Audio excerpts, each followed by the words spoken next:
খন্দকের যুদ্ধের সময় মুসলমানদের এক কঠিন পরিস্থিতি।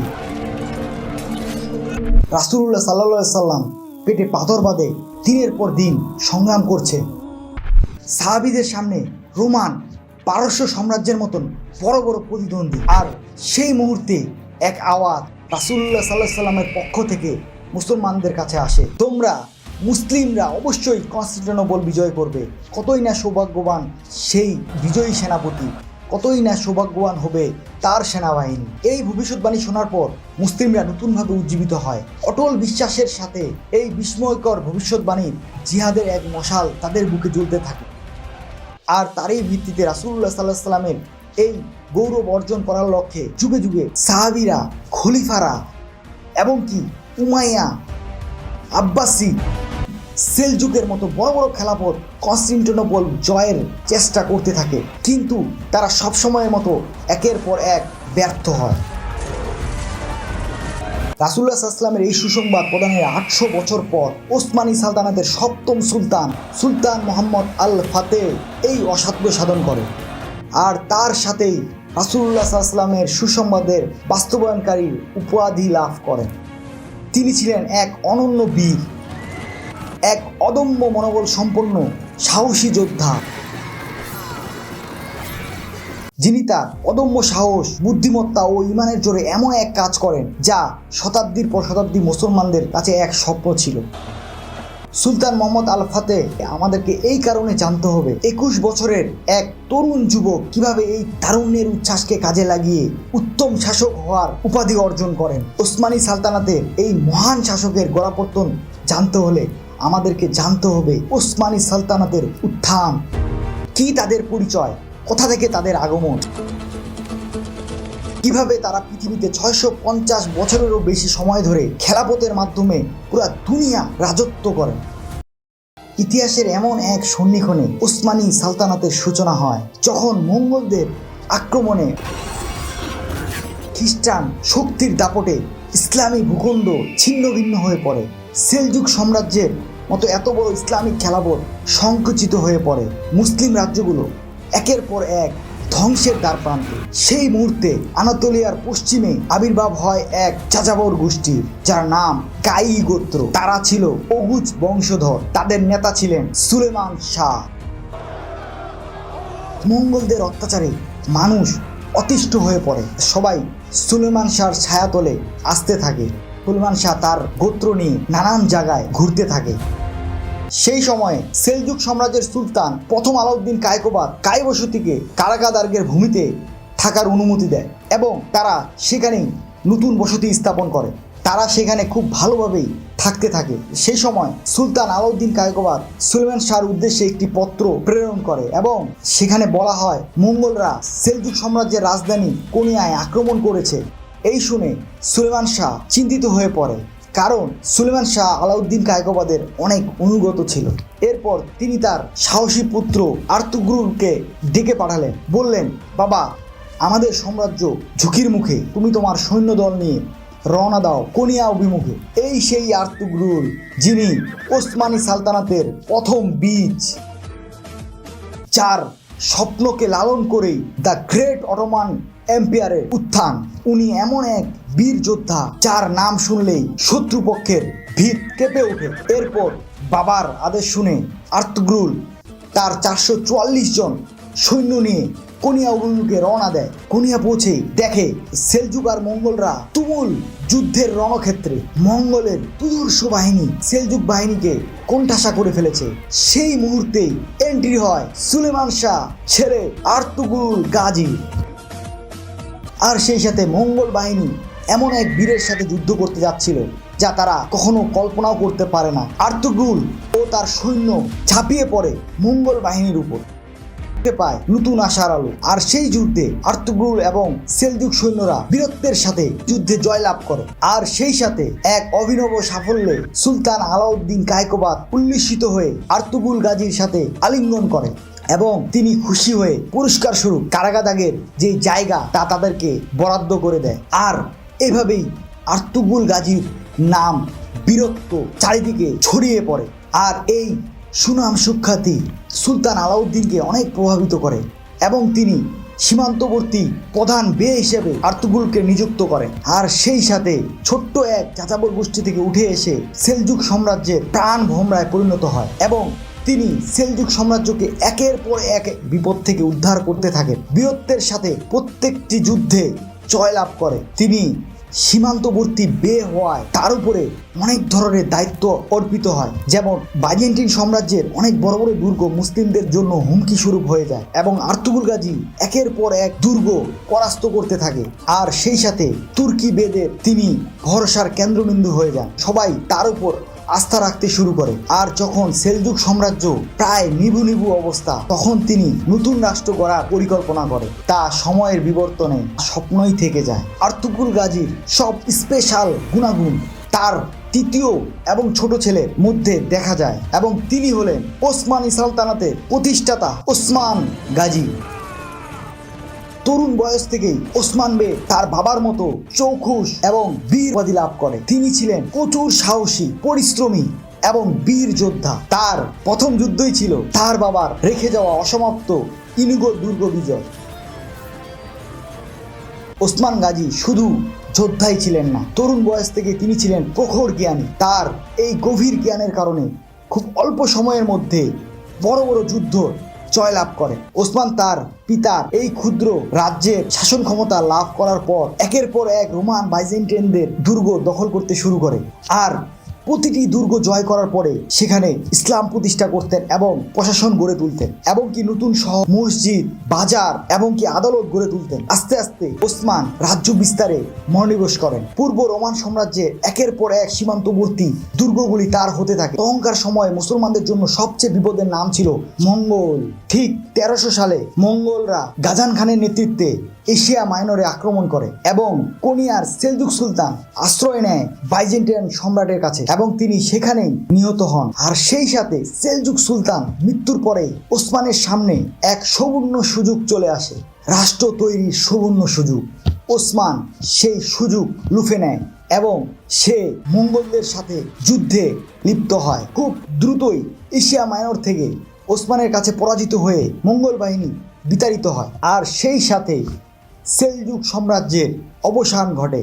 ওসমান মঙ্গলের কাছে বীরত্বের সাথে জয়লাভ করে সেই সাথে 1301 সালে ওসমান জেনি শহরকে ওসমানীয় সালতানাতের অস্থায়ী রাজধানী হিসেবে ঘোষণা করে। তারই মধ্য দিয়ে ওসমানী সালতানাতের সূচনা হয়।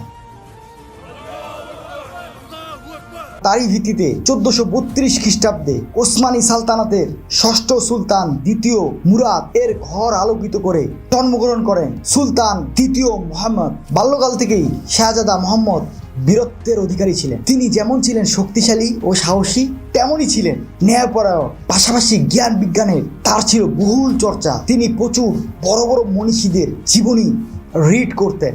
সুলতান দ্বিতীয় মুহাম্মদ ইসলামী শাস্ত্রে প্রচুর জ্ঞান রাখতেন। তিনি সবসময় তার অন্তরে কুরআন ও হাদিসের আলো জ্বালিয়ে রাখতেন। সুলতান দ্বিতীয় মুহাম্মদ সবসময় একটি কথা বলতেন, একজন শাসক যদি জ্ঞানের আলোয় আলোকিত না হয় তবে তার তলোয়ার কখনো ন্যায়ের পথে চলতে পারে না। আর এভাবেই তিনি তুর্কি প্রসাদের আইন অনুযায়ী কঠিন নিয়মানুবর্তিতে বেড়ে ওঠে। তিনি শুধু জ্ঞান চর্চায় নয় এবং যুদ্ধের প্রশিক্ষণও নেওয়া শুরু করে। আর এভাবেই কঠোর সামরিক ও নৈতিক প্রশিক্ষণের মধ্য দিয়ে ভবিষ্যৎ সুলতান হওয়ার দ্বার খুলে যায়। আর এরই ধারাবাহিকতায় 1444 সালে মাত্র 12 বছর বয়সে শাহজাদা দ্বিতীয় সুলতান মুহাম্মদ সিংহাসনে আসীন হয়। কারণ তার বাবা সুলতান দ্বিতীয় মুরাদ সিংহাসন ত্যাগ করে নির্জন নির্বাসন গ্রহণ করেন। আর কিছুদিনের মধ্যেই তার বড় পুত্র আলাউদ্দিন মারা যায়। আর এই শোকে সুলতানের কাছে দুনিয়াদারি বিষাক্ত হয়ে ওঠে। অতঃপর তিনি মুত্তাকি আলেমগণদের সাথে সময় কাটাতে থাকেন। কিন্তু সুলতান দ্বিতীয় মুহাম্মদের রাজত্ব স্থায়িত্ব হয়নি। ওই বছরে শত্রুপক্ষ আক্রমণ করলে এই দুর্যোগ সময়ে সুলতান মুরাদ আবার সিংহাসনে আসীন হয়। সুলতান দ্বিতীয় মুহাম্মদ রাজত্ব ছাড়ার পরে তার আরও জ্ঞান চর্চা এবং প্রশিক্ষণ সুলতান দ্বিতীয় মুরাদ বাড়িয়ে দেয়। কিন্তু অবশেষে 1451 সালে সুলতান দ্বিতীয় মুরাদের মৃত্যু হলে মাত্র 19 বছর বয়সে দ্বিতীয়বারের মতো সুলতান দ্বিতীয় মুহাম্মদ সিংহাসনে আসীন হন। দ্বিতীয়বার ক্ষমতায় আসার পর সুলতান দ্বিতীয় মোহাম্মদ বুঝতে পারে তার সেনাবাহিনী খুবই দুর্বল। এই সেনাবাহিনীকে তিনি পুনরায় শক্তিশালী করার শুরু করেন। তিনি রাজ্যের প্রশাসনিক দায়িত্ব আরও নিখুঁত করেন। তিনি বিচারক নিয়োগ দেন, তিনি কর সংগ্রাহক নিয়োগ দেন এবং এই দুর্বল রাজ্যকে তিনি আবার ঢেলে সাজান। প্রাদেশিক শাসন ব্যবস্থাও তিনি শক্তিশালী করেন। আর এভাবেই তিনি মাত্র 19 বছর বয়সে জনগণের কাছে একজন যোগ্য শাসক হিসেবে উপাধি লাভ করেন। রাজ্যের অভ্যন্তরীণ সংস্কার শেষে তিনি মনোনিবেশ করেন তার প্রথম লক্ষ্য কনস্ট্যান্টিনোপল বিজয়। কনস্ট্যান্টিনোপলের অভিযানের প্রস্তুতি হিসেবে সুলতান প্রথমেই বসফরাস নদীর পাশে একটি দুর্গ নির্মাণের সিদ্ধান্ত নেন এবং যেই চিন্তা সেই কাজ। তিনি দুর্গ নির্মাণের জন্য পুরো সালতানাত থেকে সৈন্য এবং শ্রমিক সংগ্রহ করা শুরু করেন। সুলতান নিজে উপস্থিত থেকে দুর্গ নির্মাণের তদারকি শুরু করেন। মন্ত্রীদের 3টি টাওয়ার নির্মাণের দায়িত্ব দেওয়া হয়। সুলতান মোহাম্মদ সেখানে থাকায় কাজের গতি আরও দ্বিগুণ বেড়ে যায় এবং কঠোর পরিশ্রমের মাধ্যমে 3-4 মাসের মধ্যে এই দুর্গ নির্মাণ হয়ে যায়। বসফরাস নদীর তীরে এই দুর্গ দাঁড়িয়ে যাওয়ায় সেখানে সুলতানের এক বিশাল কর্তৃত্ব প্রতিষ্ঠা হয়। দুর্গ নির্মাণ শেষে সুলতান তার রাজধানীতে ফিরে যায় এবং কামান তৈরি তার নেক্সট টার্গেটে পরিণত হয়। সুলতান আদেশ দেন বড় কামান তৈরির জন্য।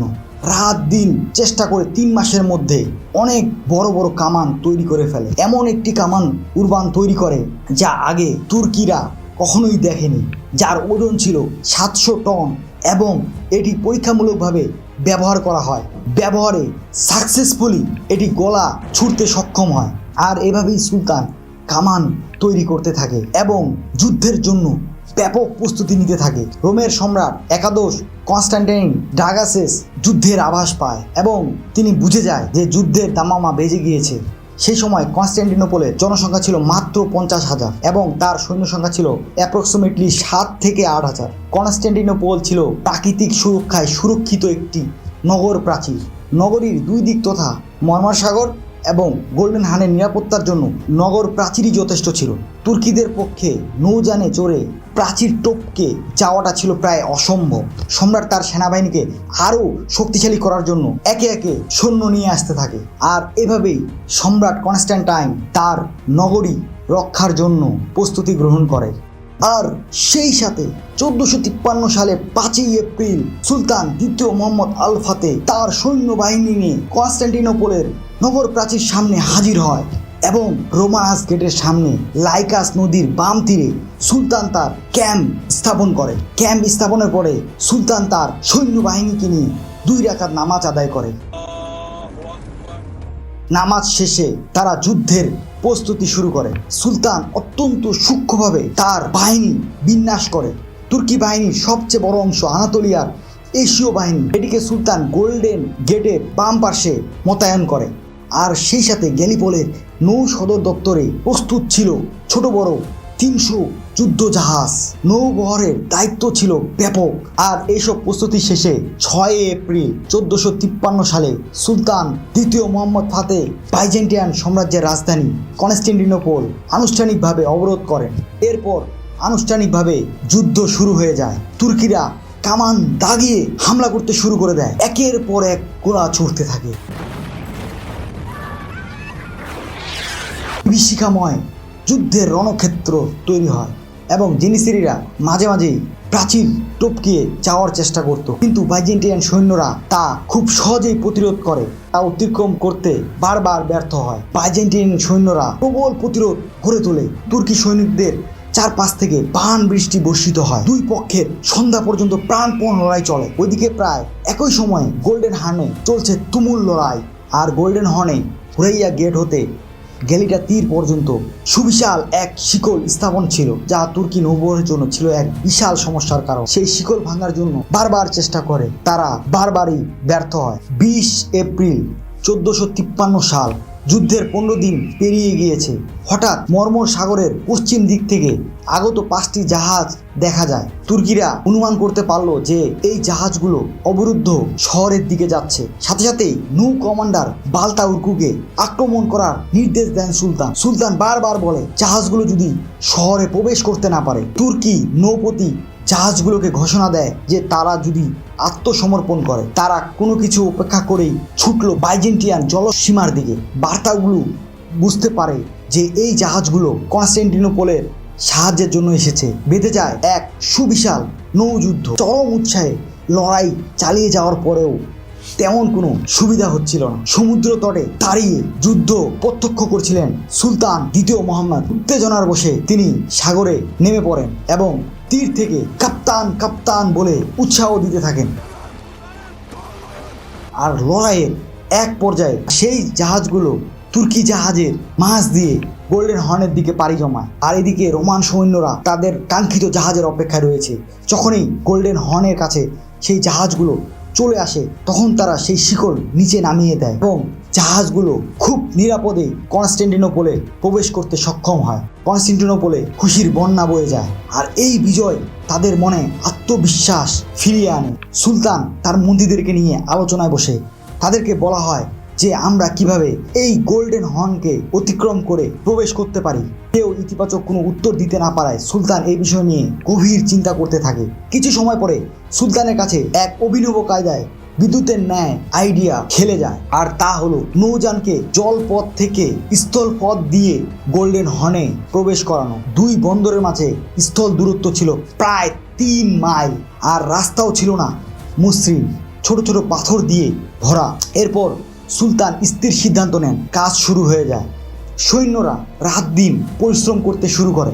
সেই স্থলপথ তারা সমান করে এবং সেই স্থলপথে তারা গাছের তক্তা বিছিয়ে দেয় এবং সেই তক্তায় তারা তৈল ঘি মাখিয়ে পিচ্ছিল করে যাতে জাহাজগুলো খুব সহজেই সেই তক্তাগুলোর উপর দিয়ে টেনে টেনে স্থানান্তরিত করতে পারে। আর সেই সাথে সম্রাট কনস্ট্যান্টাইন কিছু বুঝে ওঠার আগেই বসপরাস থেকে গোল্ডেন হর্নে 70টি নৌযান স্থানান্তরিত করা হয়। বাইজেন্টাইন যোদ্ধারা এক বিস্ময়কর জিনিসের সাক্ষী হয় এবং 21 এপ্রিল সারাদিন সেই জাহাজগুলো থেকে গোল্ডেন হর্নে গোলা ছোড়া হয়। শত্রুপক্ষের অনেকগুলো জাহাজ ধ্বংস হয়ে যায় নিমিষে। পরিকল্পনা মোতাবেক তুর্কিরা নগর প্রাচীর উপর আঘাত আনা অব্যাহত রাখে। আস্তে আস্তে কনস্টান্টিনোপলের প্রাচীর দুর্বল হতে থাকে। তুর্কিরা তাদের সেই নির্দয় আক্রমণ অব্যাহত রাখে। কনস্টান্টিনোপলের অনেক মানুষ মারা যায়। সুলতান সবকিছুই প্রত্যক্ষ করছিলেন এবং তা দেখে নগর প্রাচীর উপর আরো হামলা, তীব্র হামলা নির্দেশ দেন। আদেশ মতে ওসমানী বাহিনী তীব্র আক্রমণ শুরু করে। তুর্কিদের তাকবীর ধ্বনি তাদের কাছে এক বজ্র ধ্বনিতে পরিণত হয়। আর সেই সাথে 7 সপ্তাহ পার হয়ে যায়। এখনো যুদ্ধ চলমান। প্রাচীরের বড় বড় অংশ ধসে পড়ছে। সুলতান 29 মে চূড়ান্ত হামলার সিদ্ধান্ত নেয় এবং লাস্ট অ্যান্ড ফাইনাল ডে প্রথম প্রহরেই শুরু হয় সর্বাত্মক ও সর্বোপরি আক্রমণ। আর সেই সাথে সুলতানের নির্দেশে গোলাবর্ষণ করতেই থাকে, কিন্তু প্রতিরোধ যোদ্ধারা অনড়ভাবে দাঁড়িয়ে মোকাবেলা করে। শহরের উত্তর দিকে দখল করার চেষ্টা করছেন কারাজা বেগের বাহিনী। তার সৈন্যের প্রবল আক্রমণে বাইজেন্টাইন সৈন্যরা পালাতে বাধ্য হয়। আর কিছু তুর্কি সৈনিকরা নগর প্রাচীর অতিক্রম করে কনস্টান্টিনোপলে প্রবেশ করে এবং সেই সৈন্যরা হাতাহাতি লড়াইয়ে বাইজেন্টাইন কমান্ডারকে নিহত করে এবং তুর্কি যোদ্ধারা প্রবল স্রোতের বেগে শহরে প্রবেশ করতে শুরু করে। শহর প্রবেশ পথ উন্মুক্ত হয়। সুলতান সবাইকে কনস্টান্টিনোপলের দিকে মার্চ করার আদেশ দেন। স্রোতের বেগে সৈন্যরা লুকাস উপত্যকার দিকে ধেয়ে যায় আর তাকবীর ধ্বনি দিয়ে এগোতে থাকে। সব সৈনিকদের মধ্যে এক বিশাল হতাশা কাজ করে এবং তারা বিশৃঙ্খলভাবে যে যার মতো পালিয়ে যেতে থাকে। সম্রাট কনস্ট্যান্টাইন এসব দেখে চিৎকার করে বলতে থাকে, ঈশ্বরের দোহাই, এমন কি কেউ নাই যে আমার তরবারি দিয়ে আমার সমাপ্তি টানবে? সম্রাটকে রেখে সবাই পালিয়ে যায়। যুদ্ধের মধ্যে সাধারণ 2টি সৈনিকের আঘাতে সম্রাট একাদশ কনস্ট্যান্টাইন মৃত্যুবরণ করেন। এরই সাথে কনস্টান্টিনোপল বিজয় হলো। বিজয়ের বেশে সুলতান মোহাম্মদ আল ফাতে ঘোড়ায় চড়ে রোমানাস গেট দিয়ে প্রবেশ করলেন শহরে এবং এই শোভাযাত্রায় চারপাশে দাঁড়ানো তুর্কিদের মুখের ধ্বনিতে পুরো আকাশ বাতাস মুখরিত হয়। তুর্কিরা বলতে থাকে, আমাদের সুলতান দীর্ঘজীবী হোক, আমাদের সুলতান দীর্ঘজীবী হোক। সুলতান থেমে লোকজনদের উদ্দেশ্যে ভাষণ দেয়, বলে, এই বিজয়ে গৌরবের অংশে সবাইকে অভিনন্দন। যারা আত্মসমর্পণ করবে তাদের জীবন, সম্পদ এবং তাদের পরিবার নিরাপদ। কোনো নারী, শিশু, বৃদ্ধ হত্যা করা নিষেধ। সুলতান মোহাম্মদ আল ফাতে আয়া সোফিয়ার গির্জার সামনের দিকে যান এবং সেখানে তিনি সিজদা অবনত হন আল্লাহর প্রশংসায়। আর এই ঐতিহাসিক দিনেই সুলতান দ্বিতীয় মোহাম্মদ তিনি ফাতে উপাধি পান। মাত্র 21 বছর বয়সে তিনি এমন এক বিজয় সাধন করেন যা পুরো মুসলিম জাতির জন্য এক বিশাল অনুপ্রেরণা।